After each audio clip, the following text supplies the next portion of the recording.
अब हम बात करेंगे त्वरण की या एक्सेलरेशन की। अब आपने पहले दूरी पढ़ी या विस्थापन पढ़ा या फिर डिस्टेंस या डिस्प्लेसमेंट, उसके बाद आपने पढ़ा कि स्पीड एंड वेलोसिटी क्या होती है। वेलोसिटी क्या था? वेलोसिटी क्या था? डिस्प्लेसमेंट बाय टाइम, ठीक है। अब त्वरण वेग में परिवर्तन, जब आपकी वेलोसिटी में परिवर्तन होता है वो वेलोसिटी बार बार चेंज होती है, किसके साथ? टाइम के साथ। Change in velocity by time taken, तो आप उसको क्या बोलोगे? एक्सेलरेशन बोलोगे। अगर मैं बोलूँ कि मेरी जो गाड़ी है ना उसकी स्पीड चेंज नहीं हो रही टाइम के साथ, वो पहले 1 घंटे में भी 30 किलोमीटर का डिस्टेंस तय करा था और अगले 1 घंटे में भी उसने 30 किलोमीटर का डिस्टेंस तय करा है, तो मैं बोलूँगी उसको कि मेरी जो गाड़ी है वो एक समान त्वरण कर रही है, या फिर मैं बोल सकती हूँ यूनिफॉर्म एक्सेलरेशन उसको बोलेंगे। क्या बोलेंगे उसको? एक समान त्वरण, ठीक है। लेकिन अगर मैं बोलूँ कि मेरी गाड़ी पहले किसी और दूरी से चल रही थी, पहले 1 घंटे में और अगले 1 घंटे में वो किसी और दूरी से वेग से चल रही है, वेलोसिटी से चल रही है, तो उसको आप क्या बोलोगे? असमान त्वरण, ठीक है। अगर मैं यहाँ पे एक एग्जाम्पल लेती हूँ, चलो हम एग्जाम्पल की बाद में बात करेंगे, पहले हम देखते हैं त्वरण की डेफिनेशन आ गई, change in velocity by time taken. अगर हम इसका फॉर्मूला देखें कि अंतिम वेग, क्योंकि चेंज है तो आपका जो लास्ट वाला वेग है उसका माइनस प्रारंभिक स्टार्टिंग का वेग कितना था बटे 3 लिया गया टाइम। अब इससे पहले वाले उसमें क्या था टॉपिक में कि प्रारंभिक वेग को आप क्या दिखाते हो? u से, अंतिम वेग को v से बटे टाइम। अब दो तरह के त्वरण होते हैं, एक होता है पॉजिटिव एक्सेलरेशन, एक होता है नेगेटिव, धनात्मक एंड ऋणात्मक। अब देखिए इसको आप पॉजिटिव कैसे ले सकते हो? जब पहला जो संख्या है वो बड़ी होगी, इसका मतलब जो वेलोसिटी है वो ज़्यादा होगी। अब मैं इसका मतलब क्या कह सकती हूँ कि मैं यहाँ धीरे धीरे चल रही हूँ और फिर मैं भागना स्टार्ट कर दूँ, तो पहले मेरी गति क्या थी या वेग क्या था? कम थी स्पीड, फिर लास्ट में क्या होगी? मेरी स्पीड ज़्यादा होगी, तो v ज़्यादा है u से। फिर ऋणात्मक की बात करती हूँ कि मैं बहुत ज़्यादा तेज़ चल रही थी और लास्ट में मैं क्या है? रुक गई। रुकने का मतलब क्या है कि मेरी जो वेलोसिटी है वो 0 हो गई, तो वहाँ पे हम बात करेंगे जब v जो है वो लेस देन होता है u से। तो हम एक और यहाँ पे जब मैंने आपको बताया था कि एक समान त्वरण और असमान त्वरण। अब देखिए असमान त्वरण का मैं आपको एग्जांपल देती हूँ कि मैंने यहाँ से ये जो मार्कर है नीचे गिरा दिया, तो पहले ये मेरे हाथ में था, इसकी वेलोसिटी कितनी है? 0 है। अब मैंने इसको नीचे की तरफ गिराया तो धीरे धीरे इसकी वेलोसिटी बढ़ेगी, ठीक है। इसका मतलब मैं क्या कहूँगी? पहले कम थी, फिर थोड़ी और हुई, फिर बढ़ गई, इसका मतलब ये असमान त्वरण होता है, या फिर हम इसमें क्या बोलेंगे? पॉजिटिव एक्सेलरेशन होता है एंड असमान त्वरण होता है, ठीक है। आगे हम बात करेंगे इनकी, जो भी हमने एक्सेलरेशन का फॉर्मूला निकाला, वेलोसिटी का निकाला, इनकी ग्राफिकल रिप्रेजेंटेशन मैंने बता दिया कि एक समान त्वरण कैसे होता है। अब मैं इनको ग्राफ पे आप करके दिखाऊंगी आपको कि कैसे होता है, ठीक है। अब देखिए गति का ग्राफीय प्रदर्शन या ग्राफिकल रिप्रेजेंटेशन ऑफ मोशन हम कैसे दिखाते हैं। अगर आपने हर कोई क्रिकेट मैच तो आपने देखा ही होगा, जब आप कभी कभी उसमें देखते हैं कि कौन सी टीम ने कैसे रन बनाए हैं, मतलब पहले ओवर में उनकी कितनी विकेट गिरी या कितने रन बनाए। पहले तो बड़े स्लो चल रहे थे, फिर वो धीरे धीरे मतलब हर ओवर में सेम 6 रन बना रहे थे, फिर वो एकदम से छक्के मारने लगे तो वो बहुत ज़्यादा रन बनाने लगे एक ओवर में, ठीक है। तो उस ग्राफ को आप कैसे दिखाते हो? यहाँ पे आपका क्या होता है? ओवर दिखाई देते हैं, ठीक है, और यहाँ पे आपके पास रन दिखाई देते हैं। तो यहाँ से आप क्या दिखाते हो? स्कोर दर दिखाते हो कि कैसे उस टीम ने रन बनाए हैं। इसी तरह से हम आपको डिस्टेंस टाइम, वेलोसिटी टाइम, ये ग्राफ दिखाएंगे। अब देखिए डिस्टेंस टाइम के ग्राफ से हमेशा आप वेलोसिटी निकाल सकते हो। क्या निकालोगे? डिस्टेंस टाइम के ग्राफ से आप वेलोसिटी निकालोगे, और जो वेलोसिटी और टाइम का ग्राफ है, ठीक है, उससे आप क्या निकालोगे, वेलोसिटी टाइम के ग्राफ से आप एक्सेलरेशन भी निकाल सकते हो और क्या निकाल सकते हो, डिस्टेंस भी निकाल सकते हो। इसका मैं एक बहुत अच्छा फॉर्मूला आपको बताऊंगी, याद करेगा कैसे निकालने हैं। अब देखिए वेलोसिटी आपने पहले पढ़ा था, वेलोसिटी का फॉर्मूला क्या होता है, कुल तय की गई दूरी बटे में समयावधि, कितनी आपने टाइम इंटरवल लिया।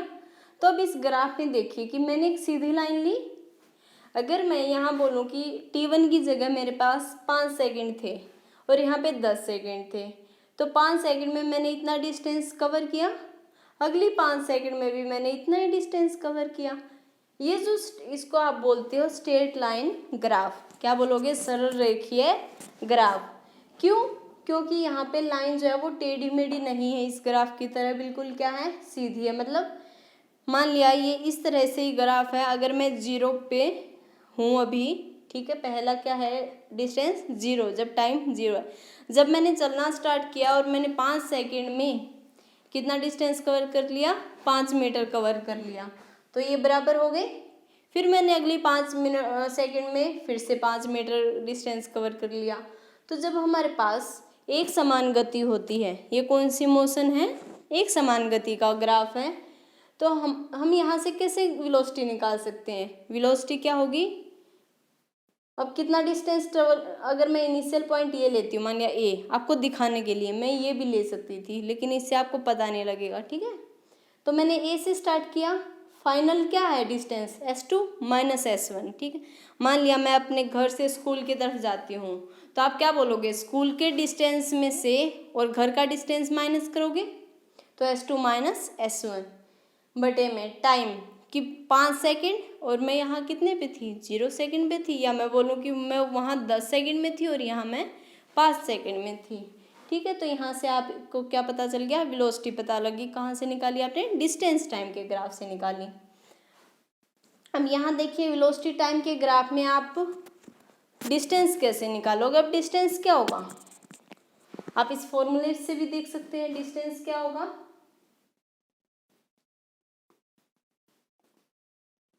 क्या होगा, या दूरी में बोलूं, डिस्टेंस होगा वेलोसिटी, हाँ जी, ये क्या है, एक तरह से देखिए एक आयत बनी है यहाँ पे, अगर आयत है तो आयत का क्षेत्रफल कितना होता है, अगर मैं इसको बोलूँ A, B, C और D, तो इसका मतलब जो डिस्टेंस है वो मेरे पास क्या हुआ, A, B, C, D का क्षेत्रफल,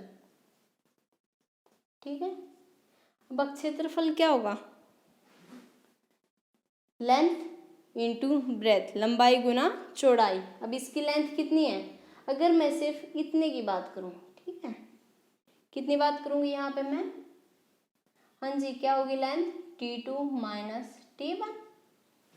और वेलोसिटी की बात मैं क्या करूंगी, अगर मैं यहाँ पे 0 लेती हूँ और यहाँ पे मैं v ले लिया, मैंने तो यहाँ पे सीधा v लिखा है, आप यहाँ पे दो चीज़ लिख सकते हो। अगर मान लिया आपका ग्राफ यहाँ से स्टार्ट होता है, ठीक है, तो आप यहाँ पे v माइनस यू भी लिख सकते हो, क्योंकि ये भी क्या होगी, वेलोसिटी होगी, initial final minus initial, velocity into time, यहाँ से आपके पास क्या आ गया, डिस्टेंस आ गया, ठीक है। अब इसके बाद हम देखेंगे, देखिए अब देखिए यहाँ पे एक्सेलरेशन क्या होगा, यहीं से मैं आपको, एक तो आपने डिस्टेंस निकाल दिया, एक एक्सेलरेशन या त्वरण, बताइए कैसे निकालोगे। त्वरण क्या होता है, चेंज इन वेलोसिटी, हाँ जी, चेंज इन वेलोसिटी। अब देखिए T1 पे भी वेलोसिटी कितनी थी, v थी, और T2 पे भी वेलोसिटी कितनी है, v है। इसका मतलब v और u बराबर है, v और u अगर बराबर हैं तो ये सॉरी यहाँ पे नहीं आएगा, एक्सेलरेशन क्या होगी, चेंज इन वेलोसिटी, तो v minus you by time था, T2 माइनस T1, v क्या है, v और u बराबर है यहाँ पे इस ग्राफ में, तो ये 0 हो जाएगा, और T2 माइनस T1, 0 के नीचे कोई भी नॉन जीरो नंबर हो क्या हो जाता है, 0। अगर एक्सेलरेशन 0 है तो इसका मतलब हम क्या बोलेंगे कि वो यूनिफॉर्म एक्सेलरेशन में चल रही है। क्या चल रही है? यूनिफॉर्म एक्सेलरेशन में। ठीक है, अब नेक्स्ट हम करते हैं 3 इक्वेशन बताएंगे, बहुत इंपॉर्टेंट इक्वेशन है और इन्हीं से आपका कोई भी न्यूमेरिकल सोल्व हो जाएगा। ठीक है, अब हम बात करते हैं ग्राफीय विधि से गति के समीकरण या equation of motion using graphical method. हमारे पास 3 ऐसे इक्वेशंस हैं जो हमेशा काम आएंगी, चाहे वो 9th क्लास में हो या फिर आपके अपर क्लासेज में हो। अब अभी तक आपने दूरी के बारे में पढ़ा, चाल के बारे में पढ़ा और त्वरण के बारे में पढ़ा। इंग्लिश में बोलूँ तो आपने डिस्टेंस के बारे में पढ़ा, स्पीड या वेलोसिटी के बारे में पढ़ा एंड एक्सेलरेशन के बारे में पढ़ा। अब इन्हीं को मिला के हमने 3 इक्वेशंस निकाली हैं। v is equal to U plus A T, S is equal to U T plus half A T square है एंड थर्ड है V square minus U square is equal to 2s। अब ये जो equation है वो किस किस के बीच है? वेलोसिटी एंड टाइम के बीच बोलेंगे, क्योंकि यहाँ पे जो टाइम है, मैंने क्या बोला था आपको, एक रेफरेंस पॉइंट होना चाहिए। हम यहाँ पे सारी जो तुलना है वो किसके साथ कर रहे हैं? टाइम के साथ। टाइम 5 मिनट है, 10 मिनट है, उसमें इसकी वेलोसिटी कितनी होगी या कितनी उसने डिस्टेंस तय करी। तो ये जो ग्राफ है वेलोसिटी एंड टाइम का है। ये जो रिलेशन है ये किसका है? पोजीशन, दूरी या हम अवस्था बोल सकते हैं, और टाइम का है। ये किस किस के बीच में है? वेलोसिटी एंड पोजीशन का है। ठीक है, यहाँ पे हमने टाइम को हटा दिया। अब पहला जो रिलेशन है वेलोसिटी टाइम रिलेशन, यहाँ पे हम कैसे करेंगे? मैंने पीछे वाले उसमें जो टॉपिक था उसमें मैंने ये जो ग्राफ था वो ये तो यहाँ से बना हुआ है, वहाँ पे मैंने इसको 0 से ले लिया था। ठीक है, फ़र्क कुछ नहीं, आप नीचे से ले सकते हो, बट इसको क्लियर दिखाने के लिए मैंने इसको यहाँ से ले लिया कि जो कोई भी बॉडी है वो 0 से स्टार्ट नहीं हुई है, उसकी स्पीड 0 नहीं थी, वो भाग रही है धीरे धीरे, और मैंने तब किसी पॉइंट को इनिशियल पोजीशन ले ली। तो ये मेरे पास स्ट्रेट लाइन ग्राफ है ये सरल रेखीय गति ही, लेकिन यहाँ पे जो प्रारंभिक वेलोसिटी है वो 0 नहीं है। अब देखिए, अगर मैं इस ट्रायंगल की बात करूँ ABD की, क्या होगा? ट्रायंगल, यहाँ पे मुझे एक्सेलरेशन निकालना है। एक्सेलरेशन क्या होगा? Change in velocity by time. Change in velocity क्या होगा? BD। हाँ जी, ठीक है, क्योंकि ये हमारे पास इनिशियल वेलोसिटी और यहाँ पे ये final velocity, divide by time. Time क्या है? AD है। AD किसके बराबर है? OC के बराबर है। ठीक है, और BD को आप क्या लिख सकते हो? BC minus CD। तो BC क्या था आपके पास? V था, पूरी वेलोसिटी थी, और CD कितनी है? इनिशियल वेलोसिटी है 0 से U तक। तो V माइनस यू बटे T, अगर मैं इसको आगे दिखाऊं तो क्या बन जाएगा? ये AT is equal to V minus U बन गया, और V is equal to U plus AT। हाँ जी, आपके पास फर्स्ट इक्वेशन आ गई जो मैंने यहाँ लिखी थी। अब सेकंड की बात करते हैं, पोजीशन एंड टाइम रिलेशन की। अब इसी ग्राफ का हम यूज़ करते हैं। इसके लिए क्या करेंगे, जो पोजीशन है या फिर डिस्टेंस है उसका फॉर्मूला क्या होगा? ये हमारे पास देखिए OABC एक समलंब है, ट्रेपीजियम है, इसका हमें एरिया निकालना है या क्षेत्रफल निकालना है। अब ये किस किस से मिलके बना है? एक तो ये त्रिभुज है और एक ये आयत है, या बोलूँ कि एक ये ट्रायंगल है ABD और एक OADC, ये क्या है आपके पास? रेक्टेंगल है। तो ट्रायंगल का एरिया क्या होता है? 1/2 बेस इंटू हाइट। अब यहाँ पे बेस कितना है? AD, हाँ जी बेस, और हाइट कितनी है? BD, लिखते हैं AD गुना BD। प्लस में आयत है, आयत ये है लंबाई गुना चौड़ाई, लंबाई कितनी है? OC, और इसकी चौड़ाई कितनी है? OA। अब AD की वैल्यू पुट कीजिए। AD कितना है? टाइम के बराबर है, और BD कितना है? जैसे हमने यहाँ से लिया था BC minus CD, V minus U। OC कितना है? T है, और OA कितना है? U है। 1/2 into T, V minus U, हाँ जी यहाँ पे V माइनस U किसके इक्वल आया था? AT के इक्वल आया था, और प्लस में UT, तो यहाँ से आपके पास 1/2 AT स्क्वायर प्लस UT। यहीं से हम आगे का इक्वेशन सोल्व करते हैं। ठीक है, अब हमारे पास सिर्फ थर्ड इक्वेशन बची है जो कि वेलोसिटी एंड पोजीशन का रिलेशन है, वही मैंने ग्राफ लिया है आपके पास। अब यहाँ पे क्षेत्रफल वही है समलंब ओ ए बी सी का। जो पिछली इक्वेशन थी उसमें हमने दूसरे तरीके से क्षेत्रफल निकाला था और इसमें दूसरे, पिछले में माना था कि ये जो समलंब है वो त्रिभुज और आयत से मिलकर बना है। इसमें हम सीधा समलंब के क्षेत्रफल का फॉर्मूला लगाएंगे, 1/2 sum of parallel sides, parallel sides के जो भुजाएं हैं उनके बीच का सम, उनका सम।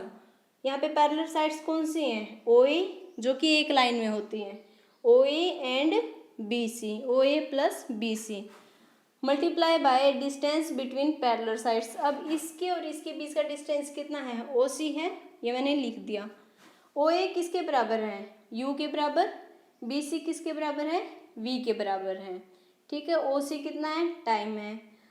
यू प्लस वी, अब इनटू में टाइम की यहाँ से मैंने वैल्यू पुट कर ली। फर्स्ट इक्वेशन थी ना यहाँ पे, a is equal to V minus U by T, T की कितनी होगी? v minus U by A. तो 1/2a, ये आपने फॉर्मूला पढ़ रखा है पहले भी कि मैथ में a minus B and a plus B कितना होता है? a square minus B square होता है। तो v square minus U square कर दिया। इसके बाद देखिए V square minus U square, ये तो मैंने इस साइड रख लिया और ये जो 2a है वो यहाँ जाके मल्टीप्लाई हो गया, तो ये क्या आ गया? 2a है। यहाँ से हमारे पास थर्ड इक्वेशन आ गई। ठीक है, अब हमारे पास सिर्फ एक टॉपिक बचा है लास्ट का। मैंने आपको बताया था कि मोशन जो है वो कई टाइप के होते हैं। मैंने आपको सरल रेखीय जो आज अभी तक हम पढ़ रहे थे वो सारा सरल रेखीय का था मोस्टली।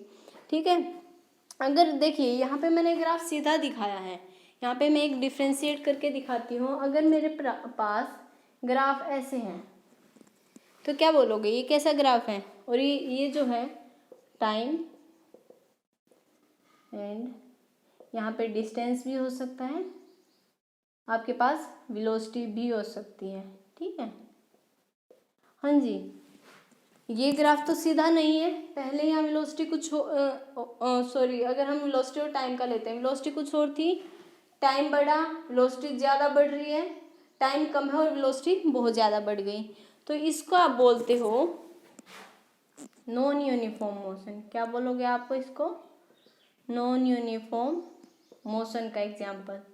ठीक है, लेकिन अगर मैं बात करूं कि यहाँ जो टाइम के साथ इसकी वेलोसिटी बढ़ रही है, ठीक है, इसका मतलब अगर मैं एक्सेलरेशन की बात करूं तो ये पॉजिटिव एक्सेलरेशन है।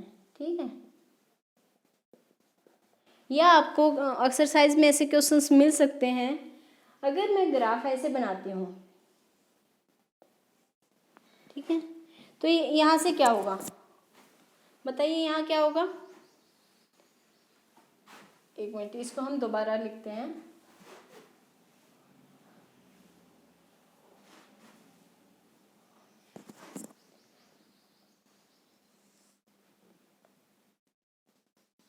अब देखिए 0 और ये टाइम यहाँ बढ़ रहा है, ये मेरे पास वेलोसिटी है। ठीक है, यहाँ वेलोसिटी मेरे पास यू थी, यहाँ जाके वेलोसिटी कितनी हो गई? 0 हो गई। यहाँ वेलोसिटी मेरे पास कितनी है? 0। तो वेलोसिटी क्या हो रही है? कम हो रही है। जाहिर सी बात है ये कौन सा मोशन है? नॉन यूनिफॉर्म मोशन है। लेकिन यहाँ पे वेलोसिटी कम हो रही है, इसका मतलब ये कौन सा एक्सेलरेशन है? ऋणात्मक त्वरण या फिर नेगेटिव एक्सेलरेशन का ग्राफ है। ठीक है, अगर एक्सेलरेशन 0, देखो ये पॉजिटिव एक्सेलरेशन, ये नेगेटिव एक्सेलरेशन, 0 एक्सेलरेशन का ग्राफ बताइए क्या होगा? 0 एक्सेलरेशन का, 0 एक्सेलरेशन कब होगा? जब वेलोसिटी चेंज ही नहीं होगी। अगर ये ऐसे है टाइम के साथ, अगर वेलोसिटी चेंज नहीं हो रही है तो क्या होगा? एक्सेलरेशन 0। ठीक है, अगर मैं आपको यही बोलूँ, अच्छा आप ये मुझे खुद करके दिखाना, ये कौन सा एक्सेलरेशन है और ये टाइम है और ये वेलोसिटी है, ये टाइम और ये वेलोसिटी, ये बताना कौन सा एक्सेलरेशन है और ये बताना कौन सा एक्सेलरेशन, खुद सोच के देखना मैंने आपको। अब हमारे पास सिर्फ यूनिफॉर्म सर्कुलर मोशन बचा है। पहले हम एग्जांपल ले लेते हैं कि आपके पास फैन है, वो कैसे चलता है, सर्कुलर मोशन है, ठीक है। अब देखिए जो सर्कुलर मोशन है, मैंने आपको बताया कि जो सदिश राशि होती है जिसमें दिशा भी होती है और अंकीय मान भी होता है, उसको हम दो तरह से चेंज कर सकते हैं, या तो दिशा चेंज कर दो या फिर उसका अंकीय मान चेंज कर दो या दोनों चेंज कर दो। अब जब मैं एक गोलाकार सर्कल में घूमती हूँ,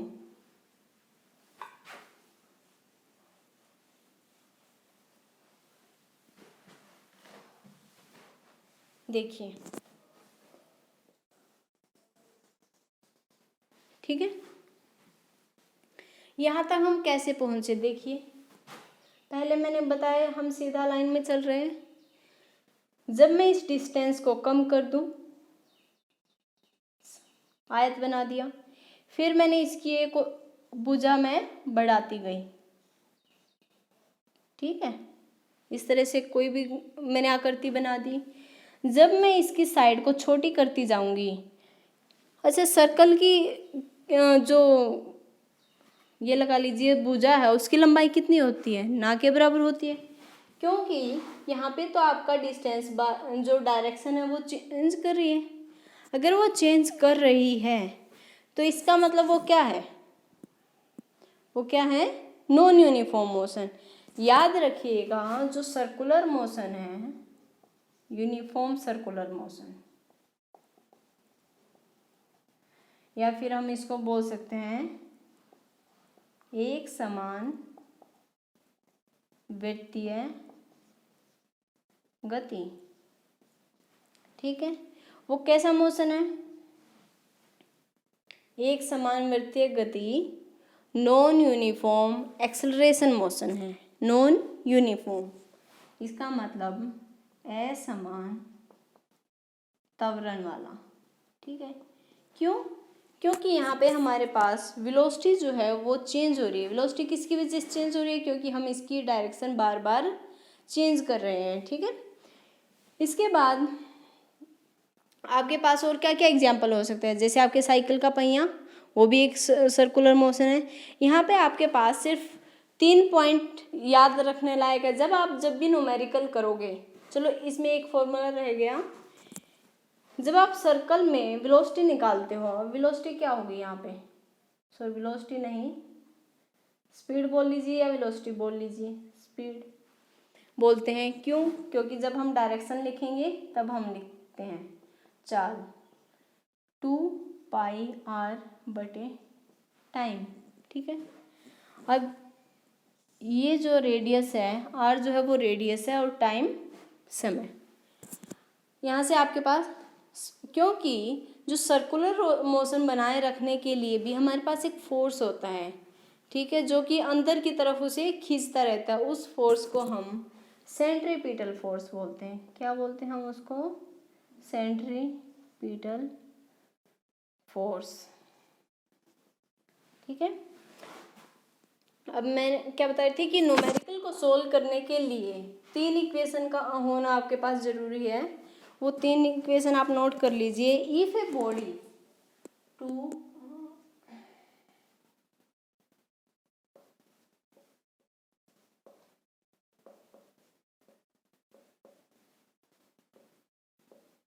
न्यूमेरिकल्स, ये नोट कर लेना, अगर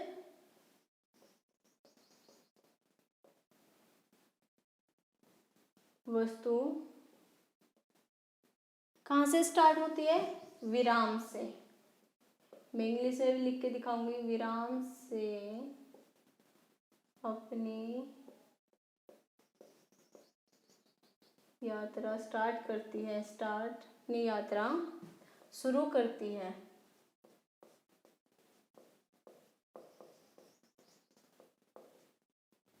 तो उसके पास जो इनिशियल वेलोसिटी होगी, इनिशियल वेलोसिटी को आप यू से दिखाते हो, प्रारंभिक वेग, वो आपके पास 0 हो जाएगा। अगर वस्तु विराम मतलब रेस्ट, वस्तु मतलब बॉडी, और शुरू मतलब स्टार्ट। अगर कोई बॉडी स्टार्ट होती है रेस्ट से तो उसकी इनिशियल वेलोसिटी कितनी हो जाएगी? 0।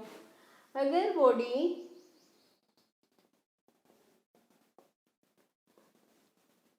विराम पे जाकर रुकती है, अगर कोई ये बोले कि मेरी गाड़ी ना 5 मीटर पर सेकेंड से स्टार्ट हुई और जाकर रुक गई, रुकने का मतलब ये होता है कि उसकी फाइनल वेलोसिटी या अंतिम वेग क्या हो जाएगा? 0 हो जाएगा। अगर मैं बोलूं कि कोई बॉडी जाकर रुकना मतलब स्टॉप,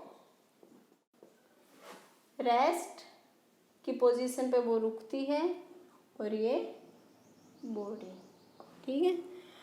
अगर a body moves with uniform acceleration, अगर कोई वस्तु एक समान त्वरण करता है, ये हमने इक्वेशंस में भी देखा है,